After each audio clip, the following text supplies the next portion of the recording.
हिंदी का part number 3, Raskhan के सवैये। सभी अपने साथियों से चैनल को फॉलो कराएं, सब्सक्राइब कराएं और कमेंट करें, वीडियो को लाइक करें और अपने सभी मित्रों को सेंड करें।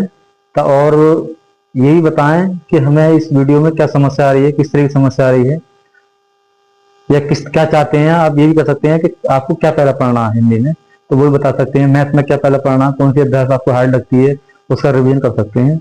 देखिए,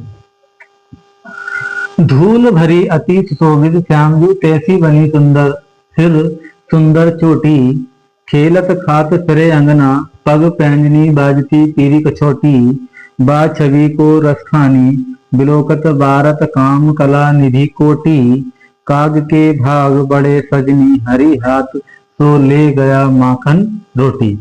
यानी कि एक सखी दूसरी सखी से कहती है, एक सखी दूसरी सखी से कहती है, क्या कहती है?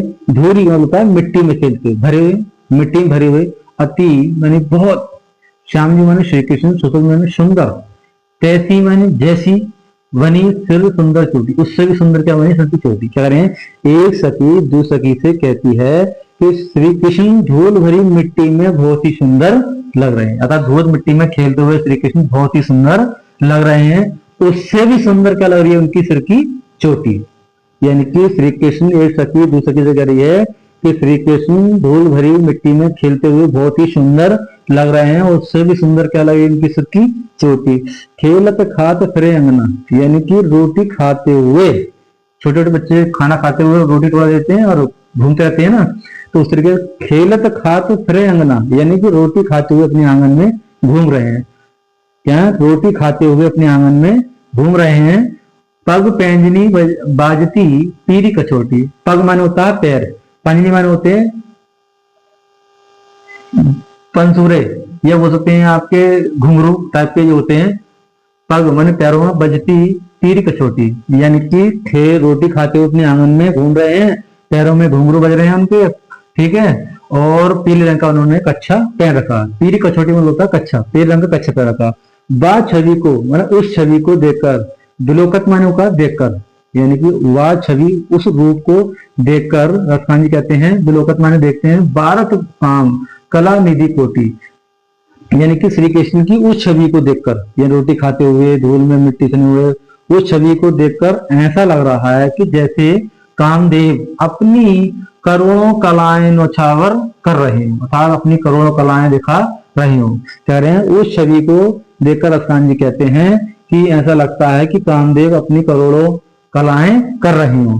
काग के भाग बड़े सजनी, एक सब वो सखी कह रही है आपस में कि काग मन होता है कौआ, तो वो कौए के बड़ा भाग्यशाली है, कौआ भी बड़ा भाग्यशाली है। हे सजनी, हे सखी, वो कौआ भी बहुत बड़ा भाग्यशाली है जो हरी हाथ तो ले गया माखन रोटी, अर्थात श्री कृष्ण के हाथों से जो माखन रोटी छीन कर ले गया, वो कौआ भी बड़ा भाग्यशाली है, वो कौआ भी बड़ा भाग्यशाली है।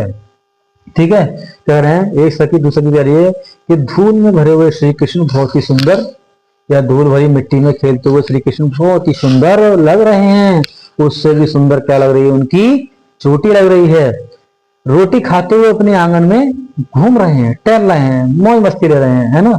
पग, पैरों में उनकी, पग मान होता है पैर, पैरों में उनकी पाजेब सी बज रही है, क्या बज रही है? घुंघरू बज रहे हैं, पैरों में क्या उनके घुंघरू बज रहे हैं, और पीले रंग का उन्होंने कच्चा पैर रखा है, वो बहुत ही सुंदर लग रहे हैं। उस छवि को देखकर, उस छवि को, उस छाया को, उस रूप को देखकर ऐसा लग रहा है कि जैसे कामदेव अपनी करोड़ों कलाएं नौछावर कर रहे हो, श्री कृष्ण के ऊपर अपनी करोड़ों कलाएं नौछावर कर रहे हो। काग के भाग बड़े सजनी, उस कौआ भी कितना भाग्यशाली है, कह रही है कि हे सजनी, हे सखी, वो कौआ भी कितना भाग्यशाली है, हे सखी, वह कौआ भी कितना भाग्यशाली है जो श्री कृष्ण के हाथ से माखन रोटी छीनकर ले गया, तो हरी हाथ ले गया उसे माखन रोटी, श्री कृष्ण के हाथों से माखन रोटी छीनकर ले गया।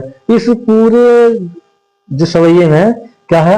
अनुप्रास अलंकार है, रस आपका भक्ति है, तो भाषा आपकी ब्रज है।